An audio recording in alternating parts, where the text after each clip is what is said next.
given it was a semi and we don't get there all that too often. Speak for yourself. Hello and welcome to episode 21 of the First4LCFC podcast with once again the hardcore, myself, Christian, and Edward Noon. Jamie and Austin, they're hard to get hold of. We rarely hear from them ourselves, so God knows what they're actually doing. But Ed, how are you? And secondly, have you heard anything from them too? Yeah, I'm all right. I don't know what sort of Jamie. Maybe he's hard of hearing, but I've heard he's got a child, so maybe that's why he's not got back to us. So yeah, it is just us again. But yeah, I thought it was a good podcast last time, so hopefully more of the same. Maybe no one else agreed, but I thought it was all right. No, I mean from the tiny bits of feedback we often get, it was all positive. I mean, one of the comments read that it's important I rein you in. So let's see how much reining in you'll take tonight. I mean, obviously we're going to start on the most pressing topic for Leicester City fans at least at the moment, which is the reaction to, we're in the FA Cup final for the first time in what 52 years, is that right? Ding diddly dong. I mean, I'll do well to rein you in because this match probably sent all neutrals to sleep. So, first of all, how do you react to getting into the final, and what did you make of the match itself? Oh mate, it's bloody great stuff. The game, like I say, was crap, but I feel that especially with the fact it was us and Southampton, teams who typically don't get the opportunity to get into a final, especially one against Chelsea, who've hardly been pulling up trees this season, though they have turned it around lately.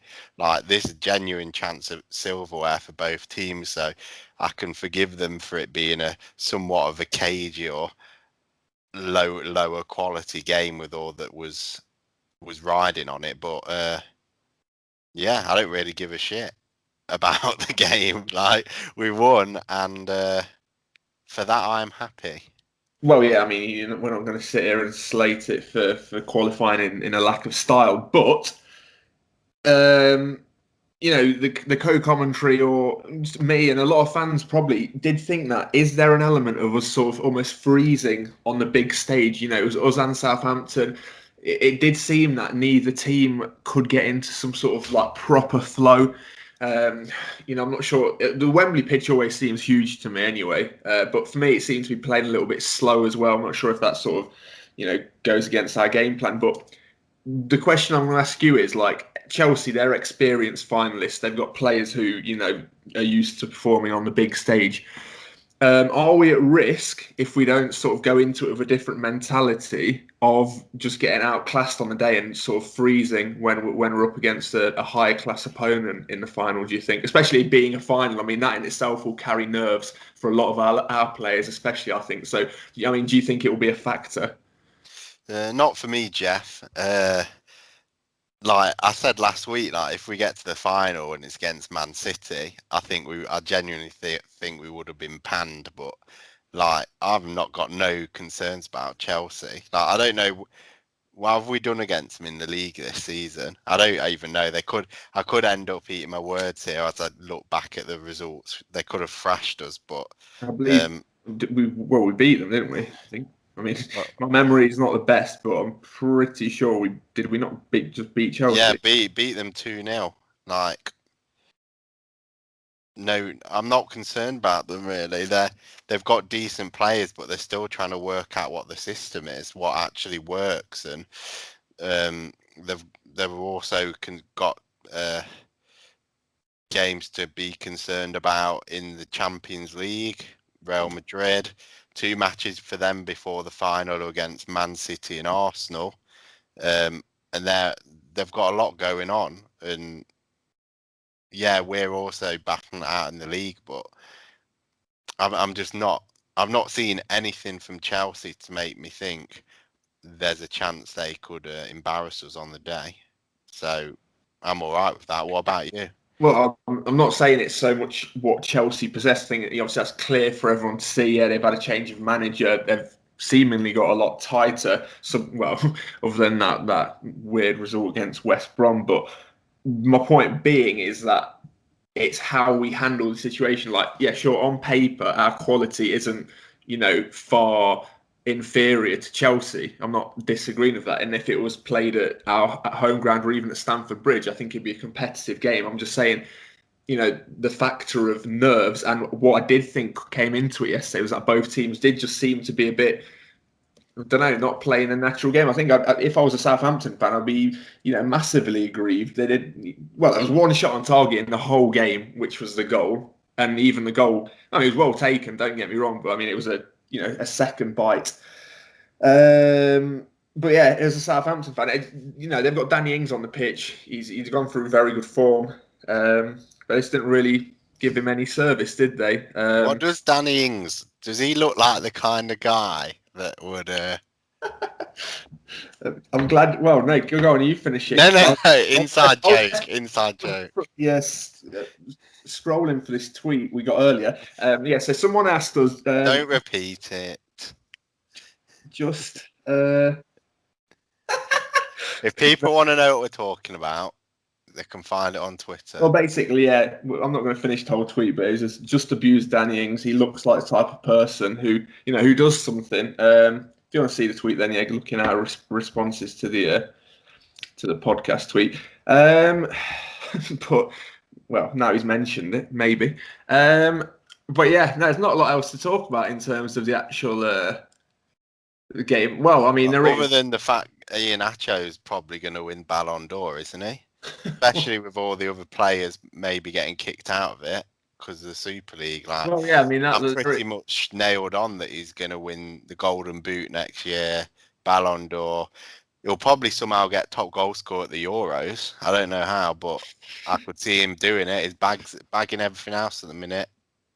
Well, I mean, me saying there's nothing else to talk about, I've literally got my notes in front of me, and there is quite literally something else I did want to talk about in terms of the match, other than Kelechi Iheanacho, who deserves all the plaudits he's getting. I'm just disappointed he didn't let out a little yelp at the end of his post-match interview. One of the reasons I watched it, I think that was after the Man U game he did that, didn't he? I think so. But no, what I did want to talk about is obviously last week we previewed the game and we spoke about the players who had been involved in the off the field party, COVID party, whatever you want to call it, right? And we were discussing, are they going to feature? Are they going to start? And in the end, it was Perez who started and Maddison who started on the bench. I mean, people will be saying, yeah, it could be because of fitness, or it could just be a continuous sort of, well, you're not starting because off the back of that. But first of all, I think Perez started the game fantastically. I think he looked really lively. I think on and off the ball, for me, he just seemed like one of the players who he obviously had a point to prove, and I think he did a good job of it. And then, yeah, quickly a word on Maddison. I think, yeah, obviously he was a bit more limited. I think his dead ball plays weren't the best. I think the free kick he took as soon as he came on was, pretty dreadful, really. But I won't get started on Maddison's set pieces again. But no, I think both players basically they came on and certainly did try and prove a point. So, I mean, are you in agreement with that, or are you going to absolutely lament Perez or Maddison? Well, I'm not going to lament anyone. Like, I don't think anyone played particularly smashing. You'd normally lament Mark Albrighton. He came on. Well, Mark Albrighton's now one of the best players in the squad after he had a good half an hour or whatever it was against. Could he win the Ballon d'Or? No, that's got Kelechi's name written all over it. But so don't be silly.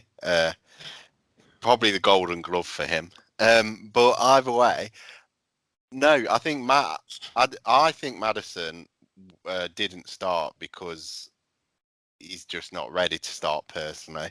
Like, Okay. I feel when you get the players back, I do think, given it was a semi and we don't get there all that too often. Speak for yourself.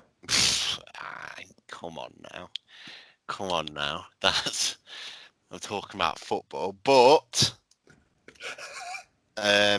yeah, I think they will play the best team available, irrespective of, unless if they were going to punish the players, then Perez doesn't start either. So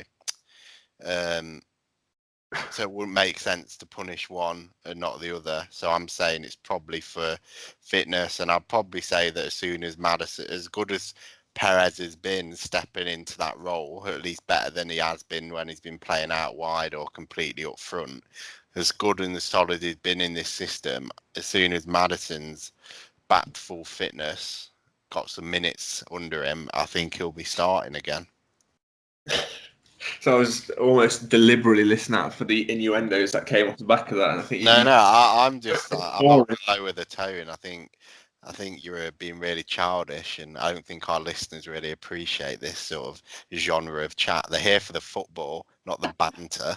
Okay, well, if they're here for the banter, they're going to be massively disappointed. But and if they're here for the football as well, so everyone's a loser. If whoever is listening, tell us what you're actually here for, and we'll try and focus on that next time.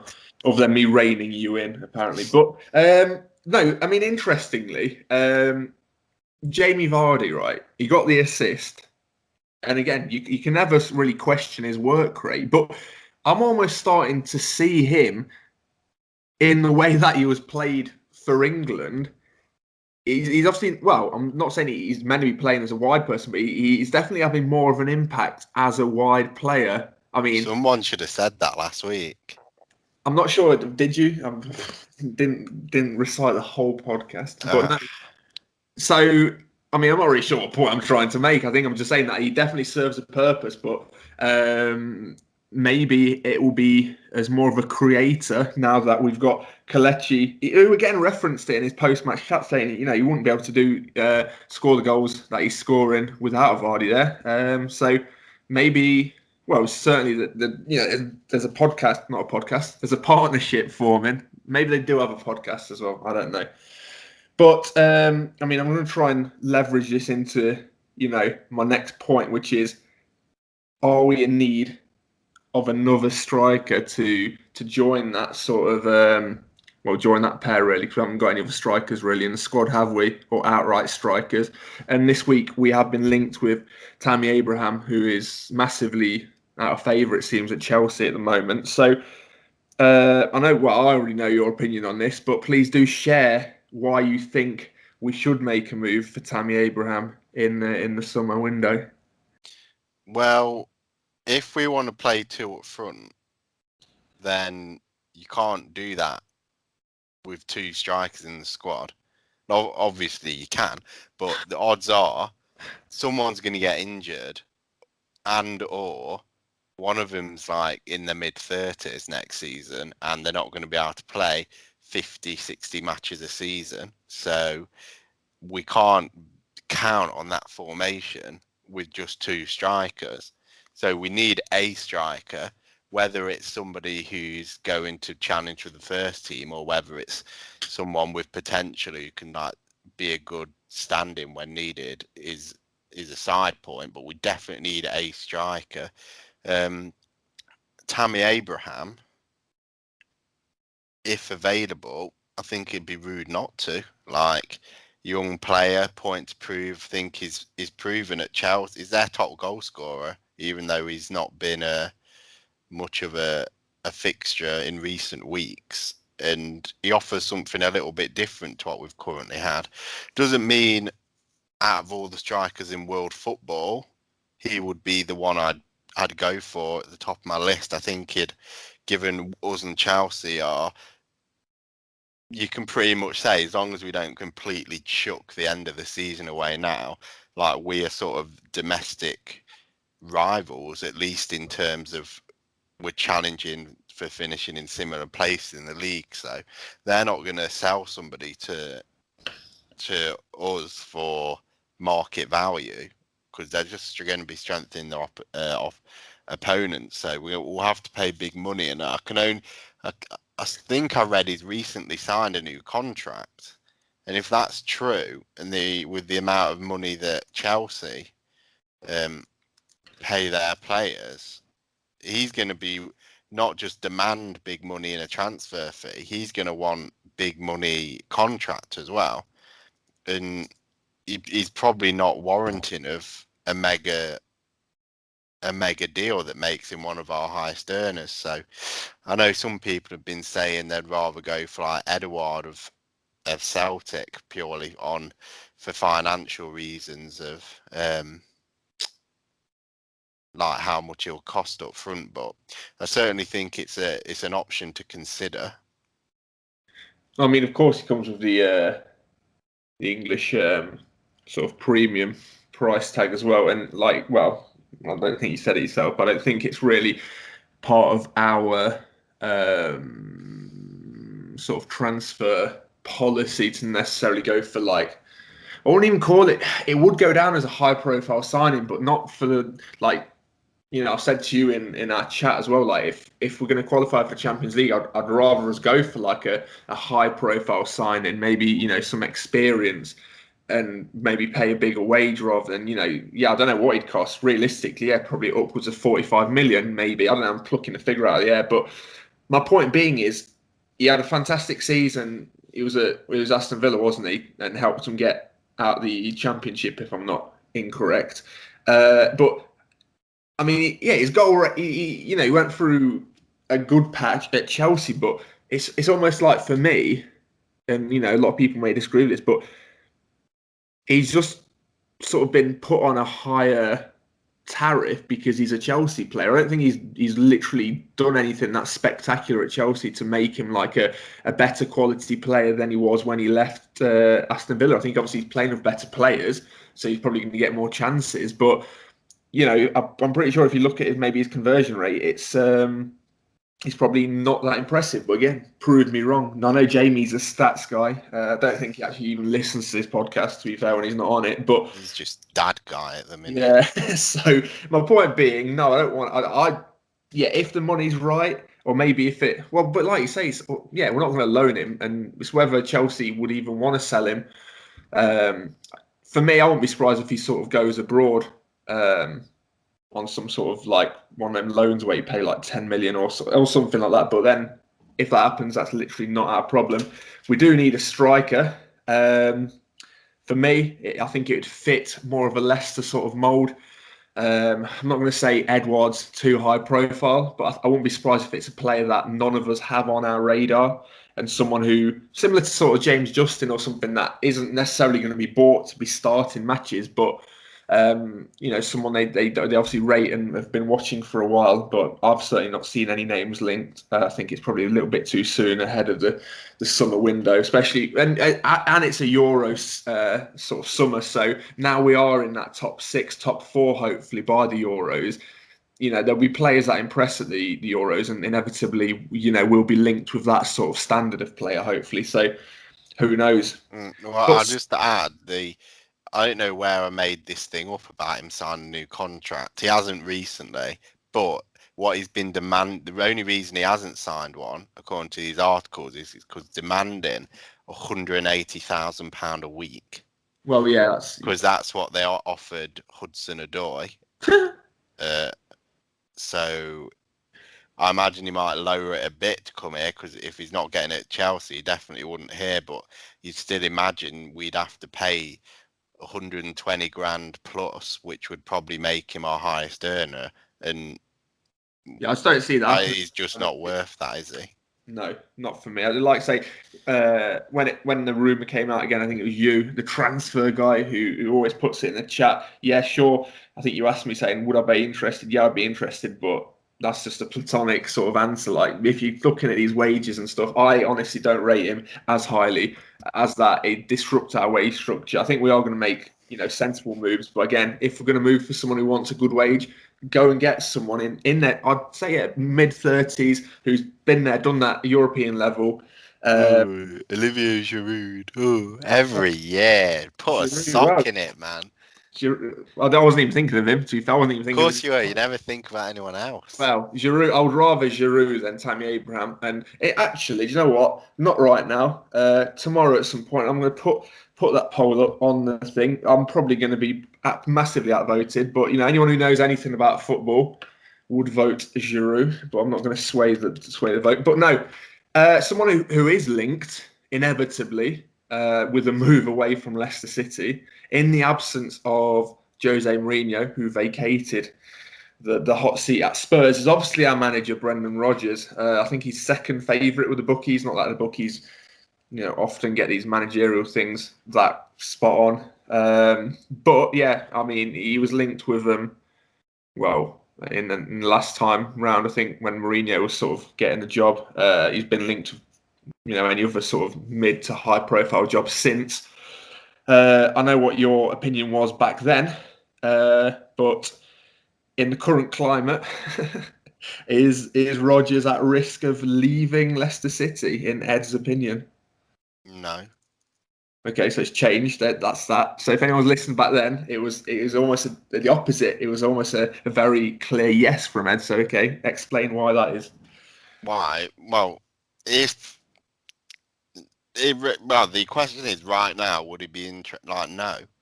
Like if they came next week, it'd be no. We could be in the Champions League next year. They're almost certainly not. We're in a FA Cup final for the first time in God knows how long. They're not. Like we have something to play for this year. He'd effectively be leaving a club who's I still stand by my views that we've debated about club size and us versus Spurs, whatever. But he could be leaving someone who's about to do a pretty historic season for us. Like other than the title winning season, if we win the FA Cup and finish top four, there won't have been many better years, at least in our living memory of being and so Rodgers is going to go down in the history books, or he can go right now to Spurs. So I'll put a little asterisk next to this. Spurs could just get someone in till the end of the season, and if they come in, let's say we lose the FA Cup final and we finish outside the top four, and Spurs come in again, then I wouldn't be surprised if he becomes very interested. I would be surprised if Spurs got a full-time manager in this season. Well, yeah, I mean, I agree with you. There's obviously unconfirmed reports as to the, to get rid of a manager before, a cup final suggests to me that it has to be something they have thought about and planned, because that's erratic, sort of at board level at best. I mean, obviously there are these rumours that in the light of the Super League, which we'll speak about in a little bit, Mourinho's massively against it. Obviously that leads to sort of issues at board level. But to sack him like that over, with no plan in place would be a bit. Would be a bit weird for me, but obviously there's no way of knowing if Rodgers is on a short list. I don't know how it works, because ultimately what I'm worried about is obviously if you don't want Rodgers' head to be turned on. Obviously, I'm sure he's far more professional than that, but I mean psychologically it might be an issue. And in his career, he's never, on record, he's not turned down a bigger, in inverted commas, opportunity, has he? And as neutral as it gets, obviously Spurs, they probably have one of the best, if not the best football ground in the world. They've got a solid infrastructure. They've got a lot of things in place to really be achieving a lot more than what they are. Obviously, I think a lot of it would hinge on whether players like Harry Kane and Son, who have both been linked away already ahead of the summer. I think if you lose them two players, then Spurs become, and look how many goals and assists they'll lose automatically, but they become a mid-table Premier League side on paper again. So I think, I don't know, I think it'd have to be the perfect storm, and I'd hate to play this voice clip back if he does go, but for the stars would really have to align for Spurs if Rodgers was to go there, because I think, like I say, keeping Kane and Son or whatever other players they regard as high tariff is massive for whichever manager steps in there. Because ultimately it has to be a manager who's going to go in and want to, or have to, at minimum, win a trophy next year. Like, that has to be like a minimum requirement. That's something Spurs have struggled to do for so long. Obviously, Rodgers is our board's a lot more patient, and he's been given time, but he is the one leading this project forward, and he's obviously got the backing of the board, and I presume he's got full sort of autonomy of, transfers, or at least has a big say. Again, it's things like that. I don't know how it works at Spurs. Obviously, there's been rumours at Spurs that Mourinho isn't happy because he isn't the person bringing in players, they're signing players he don't necessarily want, like he didn't actually want Bale being there. So again, I don't know about how Rodgers likes to operate, but if he wants a lot more of a hands-on job, the bigger the club, again, in inverted commas, you go to, in the modern day, I feel like you have less sort of control over the day-to-day or even like the transfer policy. So yeah, I mean, I'm obviously in the same camp as you in terms of saying I don't think it'd be a wise thing to go, but I guess that's a story that's going to unfold, over the coming weeks, and hopefully it will die down on a Leicester City sort of perspective. But something else that could obviously influence, well, football in general, really, it's something we have to speak about. I know it doesn't really affect Leicester City at all. Well. Sort of directly, but obviously this whole Super League thing's come out of literally nowhere. Well, no, it's always been sort of teetering in the background, but I didn't really understand how far advanced like these clubs have sort of signed an agreement that they're willing to go ahead with it, sort of thing. So, I mean, unless you're going to be in the absolute minority, I presume you're massively against this. But yeah, what are your thoughts about the Super League, and ultimately, do you think it's actually gonna happen? I've got to the point where I don't really care because I don't think it's going to happen. Like, it's my understanding. Obviously, there's loads of background stuff that nobody knows about, and they're speculating. But my understanding, based on what I've read, is that for these clubs to take part, like the governing bodies, whether that's the Premier League or the FA or UEFA or FIFA or all of them, I don't know. They've got to allow them to. Well, they've already said they're not going to let them, so it's a non-starter there. And then they've also said the clubs want to also expect to play in the domestic leagues. Well, just about everyone else has also already said if you join them, you won't be in the domestic leagues. So it's like, well, how's this going to work then, lads? So it's a non-starter if what people are saying is true. Though some people I've seen have suggested this is like a negotiating tactic to change the shape of the Champions League as it is. Because that's kind of what the Champions League is becoming anyway, with the new system that they want to put in. So who knows whether this is all meant to be legit or not, but given the fact actually what people have said, it's just not practical, it can't work, everyone can't get what they want, and the huge fan backlash there will be, I would be shocked if this happened. And okay. I've also seen today that all the clubs that say they're going to join will be kicked out of the Champions League and this week, so God knows. Well, yeah, I think these are all sort of like headlines. I was listening to a sports lawyer on TalkSport earlier, and I said basically all these rumours, there's literally a legal case that can work against every single one. Like people will be suing each other left, right, and centre. So, because obviously in the official document they released, it said it's forgot the exact wording, but basically it's subject to change like as soon as it can. But I just don't see it happen, like even in the next 2 or 3 seasons, because I just feel like there's just going to be so many legal ramifications. In a sense, like I had this random thought, and again, this might just be me, chatting nonsense, but to me, it's almost like they're creating their own sort of sport. And you just hear me out on this because, it's going to be it's standalone. It's obviously not under FIFA or UEFA's.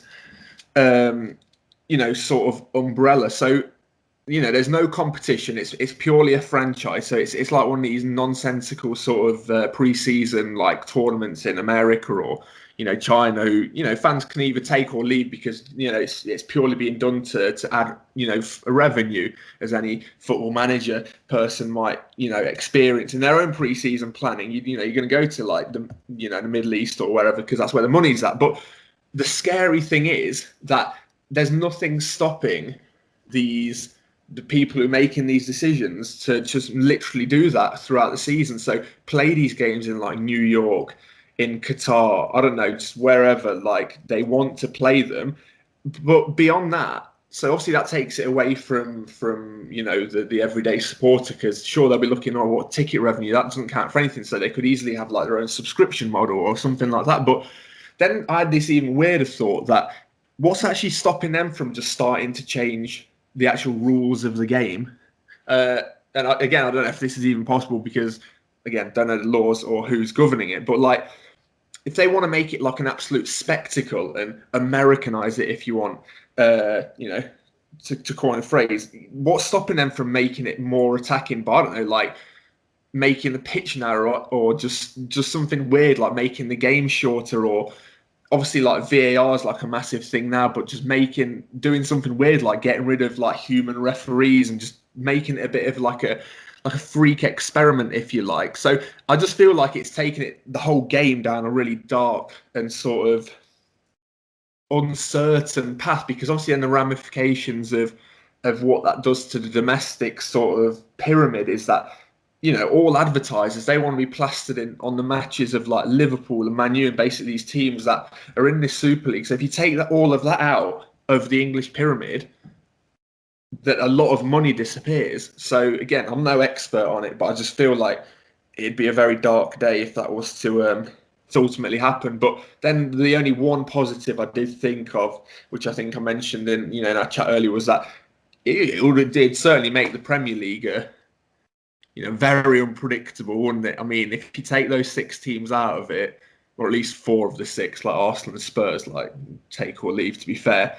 But you'd struggle to pick a winner at the start of the season, wouldn't you? At least, so there's like a tiny little Yeah, that's not a good thing.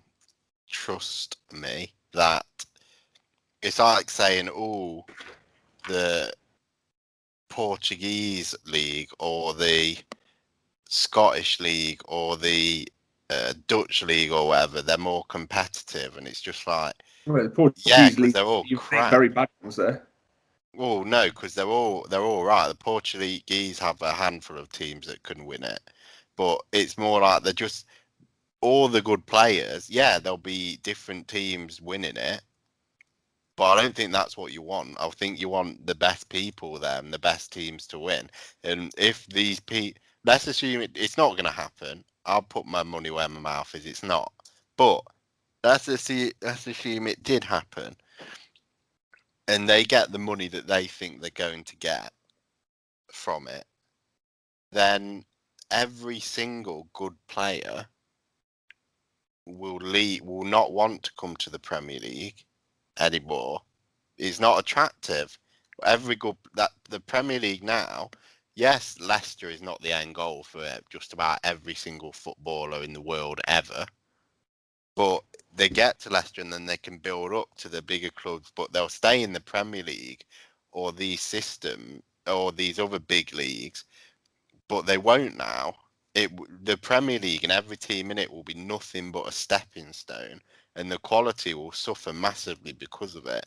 And I don't. Would you rather have a more competitive league or a higher quality league? And I think the reason why the Premier League is seen as what it is now is because it is both, and as one would increase the competitiveness if there were these big boys left, the quality would decrease such a dramatic rate that it's just a big fall off, and then we just become another league. We won't be able to keep all of our big players on big money. All the broadcasted would start pulling out, and if they didn't completely pull out, the amount each club would get is dramatically less, and that's at the same time that these clubs in the Super League are getting dramatically more. So Well, yeah, but this opens up a whole new sort of discussion, which I think you're going to put a poll up early saying like, players, like, don't get me wrong, everyone wants to earn as much as they can, and I'm not saying these players would willingly take a pay cut of like 60 grand a week, because to us it might seem like, why would you not? But ultimately, that's a lot of money, and I get the argument there. But at the same time, they are also humans, and to go and suddenly play in a league where competition isn't really a thing. You win a title, but there's no such thing as getting relegated. There's almost risk is almost sort of taken out of it. So natural human instinct is almost like modified, if you like.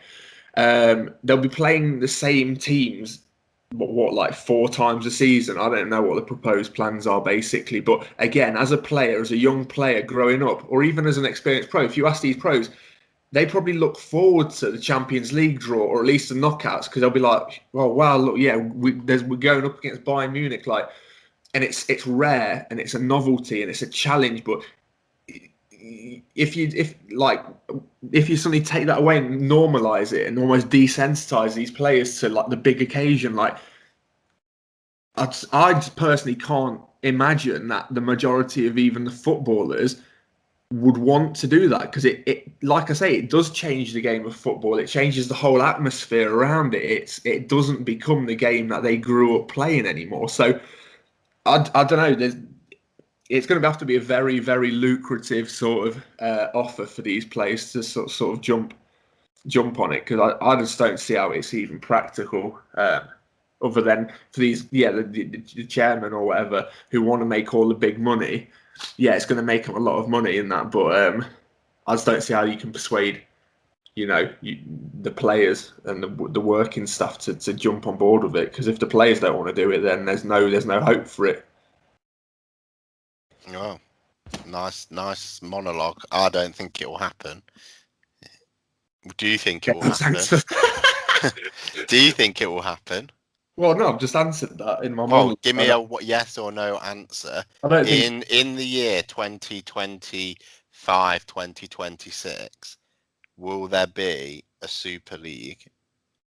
No, I honestly don't see it happening. Like, I think there's already so much backlash, and albeit like the big wigs will be looking at saying that's just the the people at the down here getting their hands dirty. We don't really care about them. Like, they're just they don't have a say. But trust me, if it's like 98% of people who are against it, then their whole like subscription model or whatever, however they plan on generating the money beyond the advertisers won't want to jump on board. If it's not even that. Let's make it down to a real platonic level. Say like Sky Sports. Imagine the backlash their media team would get if they announce that they've signed the rights for this Super League. Like, it's stuff like that. The implications, people cancelling their subscriptions. It's like at the base level, like ultimately, if enough people pull out, then there's no money for advertising. But I don't know. For me, like I said, fundamentally right now, I don't see it happening in the next 5 years, because the legal implications above all else. I just don't see everyone getting on board with it straight away. They're talking on stupid, well, not stupid, like I'm all for it, but like, if you do that, you're not playing for your country. Because you're not. That's what I mean. You won't be recognised as like a player within like FIFA or UEFA, so you're not eligible to represent your country under those umbrellas. So I don't know. Like, it just seems like it. Maybe not actually. Maybe it's not the lucrative offer for the players that has to happen.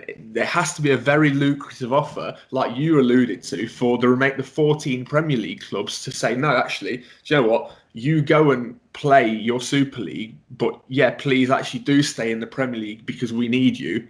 But that'll be a horrible position, because it'll be like you'll have these half-assed Big Six teams that are still turning up on a Saturday to play in the Premier League, but in essence, their full attention will probably be on this Super League. But like I say, the other 14, it's just like the classic thing, isn't it? Like, all the poor clubs will be relying on like the small percentage of bigger clubs to keep the Premier League going, and then once you're in that position, you are literally the other 14 clubs will have no chance.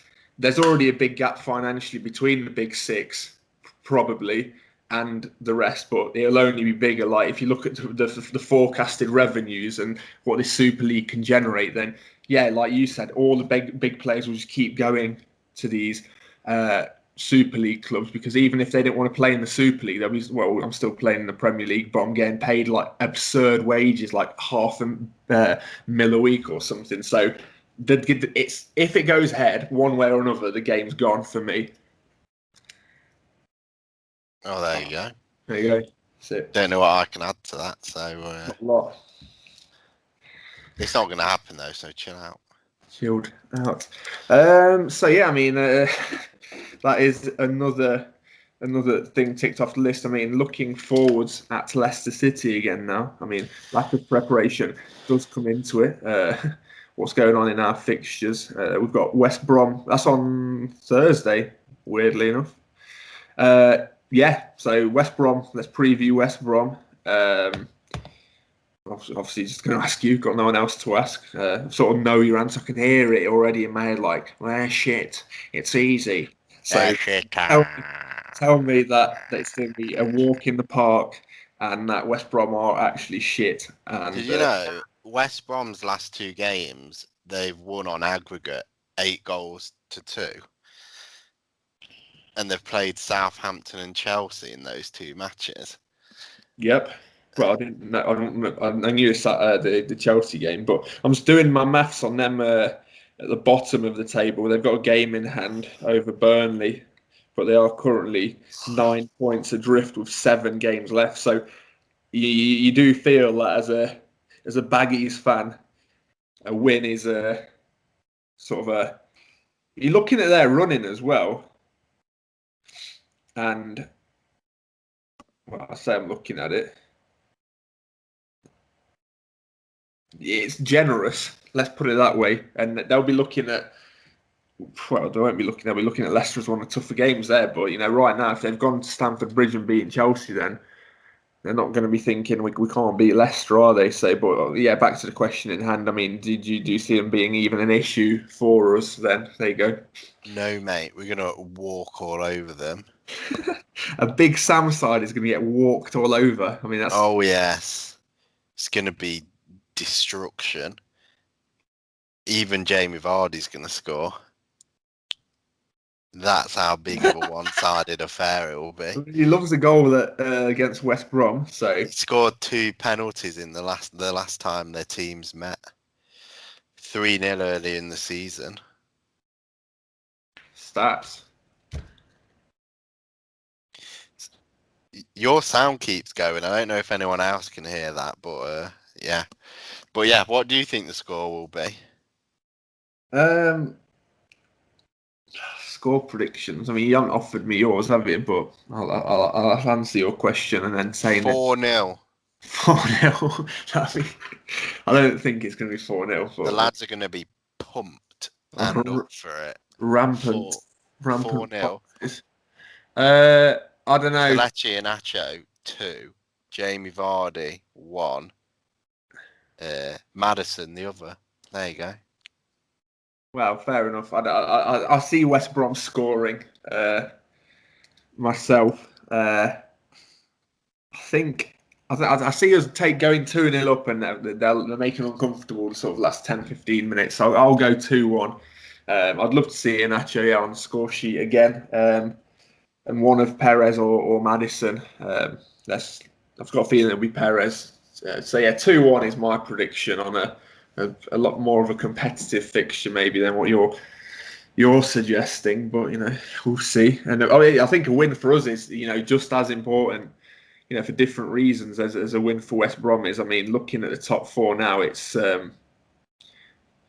uncomfortable. It's uncomfortable viewing. Obviously, West Ham did us a favour, but yeah, Chelsea upwards. I don't think Spurs are going to do much, but then again, yeah, you've got the whole new manager bounce. So I mean, if you're going to discount Spurs, I think now is a horrible time for them to have lost a manager for anyone else concerned. Because if they do suddenly start playing open, expansive football, then you don't really know what they're capable of. But a 6-point cushion over Spurs is a lot more comfortable than the current 1 point ahead of Liverpool or West Ham or 2 over Chelsea.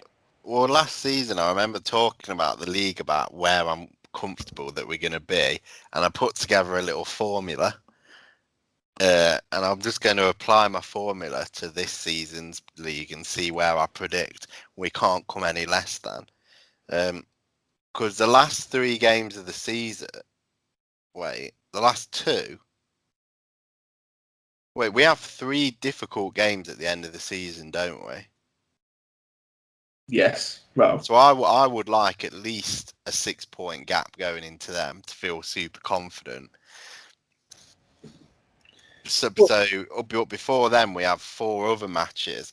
I think we can give away like a point a match and would be all right. So I think any team outside of about 10 points beneath us at the minute are probably out of the running. So that goes down to Arsenal. That's what I'm saying. I'm saying even looking at just literally isolate Chelsea, Liverpool, and West Ham, right? Even if we took 12 points from West Brom, Palace, Southampton, and Newcastle, we could still only be 1 point clear of Liverpool. And then that leaves Man U and Spurs, which realistically will be the deciding games. So I think if we give up on Liverpool, mate. They're going to finish above us. Okay, well, Chelsea, we've got a 2-point cushion, and what I'm saying is we take 12 from the next 12 possible, and it could still only be a 2-point cushion. For me, yeah, realistically, all of the teams going for the top 4 are going to drop points. Like, I don't think anyone's going to finish with a perfect 100% sort of record. Other than us. But we could take 15 from 18 points, and if someone does have a 100% record, we could miss out on the top 4. So, I mean, that is very unlikely. Realistically, we could take 12 from. I mean, if we took 12 from 18, would you see that as a bad end to the season then? No, if we take 12 from 18, we'll finish 3rd or 4th, so it's all right. See, well, based on that, you're seeing we've not. all the other teams losing 2 matches as well. Well, there's 7 matches for a start, so it's out of 21 points. Is it? I don't know why Flash Scores hasn't got that up, but yeah, we've only got six matches left on mine. There's 7 matches. Yeah, I think the app we're looking at's got confused because one of the matches is against Chelsea. Well, that makes it 7 for me. Yeah, we have got 7 matches and the FA Cup final to go. Oh, right. Well, there's literally, if you go on fixtures on mine, I mean, this is great listening for everyone. There is literally only 6 games in the Premier League left. Yeah, that's why. It's because the game versus Chelsea's not there. I'm pretty sure we play Chelsea at the end of the season. Yeah, I thought, yeah, we do, because we've only played them once in the league, so. Yeah, I'm saying, I think it's confusing. It's confused it because Chelsea are also playing us in the FA Cup. Well, maybe, but by the by, but yeah, so we've got so our last 3 games are Chelsea, Man U, and Tottenham. Yeah. I don't know, like you say, we could win the next 4, and I won't be any more confident. If we lose or drop points in any of the next 4, then my confidence massively, decreases. So yeah, it's. Well, we all know we've got it in us to chuck it away. We did it last season. We did it very, very well last season. Well, that was spectacular last season, and this season it's for the neutral. It's exciting because it looks like it'll be one of those final days where there's. I'm not sure. There was stuff riding on it because we had Man U last season, didn't we? But it just seemed a bit flat by then. I'm not talking about Flash Scores again, but is the FA Cup not the last game of the season anymore then? Or is that what you've saying they've got wrong? I'll tell you when the FA Cup final is. Well, no, it's on the 15th of May. So is the last game of the Premier League season the 23rd of May?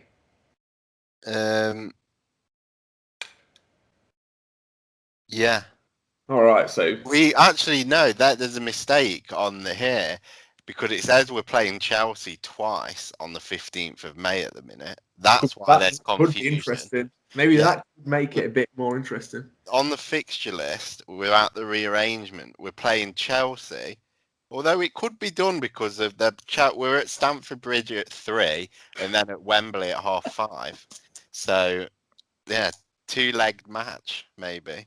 Or maybe it's double or quits it, yeah, like put 6 points. Well, 3 points and a trophy on the line. That could make things interesting. Maybe that's something the Super League could look at, just like literally roll everything into like Would one you fixture. give Chelsea the 3 points in the league now to win the FA Cup? That is a question, isn't it? That you know. And vice versa, you got to pick one situation, that or you give Chelsea the FA Cup, but get the 3 points in the league. Well, this is a debate. What you're basically asking is, do I want the FA Cup over the Champions League? Potentially. No, I'm saying do you want the FA Cup over one match? Which has a potentially massive implications on finishing in the top 4. That is a good question from you, to be fair. Well, if the Super League happens next season, then we're probably going to win the league this year. Well, yeah, I mean, every cloud. But no, I'm going to obviously stand by my guns. Anyone who's listened to Actually, if the Super League happens next season, it won't. We could be on for a double because we will have won the FA Cup. And what else? Well, the Premier League, we're currently top of the Premier League. Oh, right. Sorry, I totally missed your point. But no, I'm going to say I'd take the FA Cup win, which I'd like to. I don't know. Again, maybe it's another poll for in the week, but surely Leicester, right now with 7 games left in the Prem, you're getting asked, do you want guaranteed win in the FA Cup to sacrifice 3 points from the last 7 fixtures? You've got to take the FA Cup, don't you? Surely. I mean, are you going to shock me and disagree? I don't know. But then what would I say then if I went a bit bigger and said guaranteed like 3rd place in the league, so you're definitely in the group stage, or FA Cup? I didn't think of that either. Yeah, if you finish, you might have to do a dodgy qualifier. He's got to think you've always got to take the actual trophy. Come on, 52 years without, well, we've never won the FA Cup, so More than 52 years. But even like, obviously won the Premier League, but winning a domestic cup, 2000? So I'm still going to take the silverware for me, obviously, but you can see we'll be interested to see what the poll says, but I don't know for me. Even if you're saying you don't know, well, you said don't know to the first question. So what would you rather take 3rd place now or the FA Cup? What would I take now? Yeah, 7 games to play. Is it right? So the question is, FA Cup and 100% no Champions League, or is it FA Cup and the league stays as it is and you got to try and qualify? No, not. No, that's not no Champions League. That's taken it even further. You're just saying that you guaranteed 3rd place. Then I'll take the FA Cup. Okay, well, so obviously we're going to finish with a triad of questions. Is would you rather win the FA Cup or qualify for Champions League? Right now we're in the final, so. Yeah. Do you want me to really sit on the fence? No, you got to take it one way or the other. You were so het up on you were all for. No, I'm saying I don't. If we came 4th and qualification for the Champions League meant we were in a knockout qualifier or the FA Cup, I'd rather just win the cup and be done with that. You know, if you're telling me there's a guarantee, Bucharest or something in the qualifying round, it's going to be some decent teams in the. Yeah, I know there is. Yeah, we could easily come 4th and get knocked out. Didn't Everton do that or something once? Well, notoriously, it was West Ham who couldn't qualify for the Europa League because they lost in a qualifier to Astra of Romania. But I mean, it would be very. That's what I mean. The top 4 is like a misleading term, isn't it? Because the opponents who come 4th can be difficult. So, But no, my question to you is: would you rather they be in the Champions League next year or win the FA Cup? No, this is be in the Champions League proper. But yeah, here's the one I was thinking about. Everton got into the Champions League qualifying round, third round in 2005, lost that to Villarreal, so went to the UEFA Cup. First round was against Dynamo Bucharest, lost the first leg 5-1, and then they won the second leg 1-0. But yeah, they were buzzing. They're going to be in the Champions League, and then that was the UEFA Cup, so that was a knockout tournament. Yeah, and then they were going to be in the Champions League, and then a month later they're out of the Champions League and the UEFA Cup. Yeah, well, no, I mean that is a. I mean the only bonus is if you lose the qualify, you're in the groups, so you get 6 games of mediocre European football. But in all fairness, like I think obviously partly down to lack of fans and lack of travel, or just generally no fans. It was I wasn't that buzzed up for the Europa League really. So obviously the Champions League will be great, but I didn't even watch half the games. To be fair, showing off. Well, you can tell that if anyone listens to the podcast. To be fair, but good laughs. But yeah, I mean, on that note, I think it's is there any other business on your half? No, I'm all right. I'm quite tired, so I can't be asked. Commitment, that's good. I feel this has been an interesting podcast. The structures, I think, has been at an all-time low, and the amount of aimless ramble has been at an all-time high. So I'm interested to see how people feel about that. Well, don't forget this. I feel like if there was a percentage of sort of word possession, I do think I've had a good, 74% of it. So I think you've been on top today. But in true Leicester title winning form, well, actually, I'm not going to give you a compliment. I don't think you were efficient at all, but maybe. I like to counter from the back. We know Richard Enriquez is going to give feedback, so I don't think Ed was even in need of getting rained in. I don't think he was even. He's admitted he's been tired, so maybe he's a bit lethargic in his thoughts or his words today. But nonetheless, I've enjoyed it. Maybe because I've just listened to myself speak for an hour.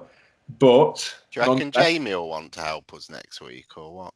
Well, you can ask him here because there's no chance he's going to listen to the end. Or what about Austin? There's no chance he's going to listen to the start either. No, it isn't, to be fair. And Austin, yeah, lost cause. I think he's big on, which is good, but I think he's in the women's camp now. I think he's left, not to a rival. We don't have rivals here, but there's certainly a women's podcast. I think he gets very involved in that. Obviously, I think we've ever congratulated Leicester City women for their promotion. Also, I think they're in the semi-finals of the domestic cup as well, which is obviously good to see. But I'd be lying if I said I knew much more than that. But like I say, Austin has certainly got involved with the women's side of the game. Also, go check out his socials if you want to find out more, because I don't know anymore. But nonetheless, that is it. Really? Can I just add something? Yeah, about women's. I hate it when people call it socials. There's my old man Ed comment of the day. What would you rather call it? Social media pages. Well, if you're on about Twitter, I'd probably just call it check out his Twitter. Well, he is big on Twitter. Don't know if he's active on anything. He might have a TikTok. So you probably hate TikTok as well. I mean, I don't have a TikTok, but it's what everyone's into these days, I've heard. Oh yeah, everyone under the age of about 15, but I'm above 8. I'm above 15, so not for me. Yep. Let's leave age-related banter to the side. But 1 hour. It's been a bumper one. It's been a bumper one for anyone who's listening. So thank you for getting to the end. And congratulations for not turning off. We should be back. It's 2 weeks on the spin now. So could it be a hat trick of podcasts? Hopefully so. Hopefully off the back of a pleasing result against West Bromwich Albion. But yeah, thank you for listening and have a great week.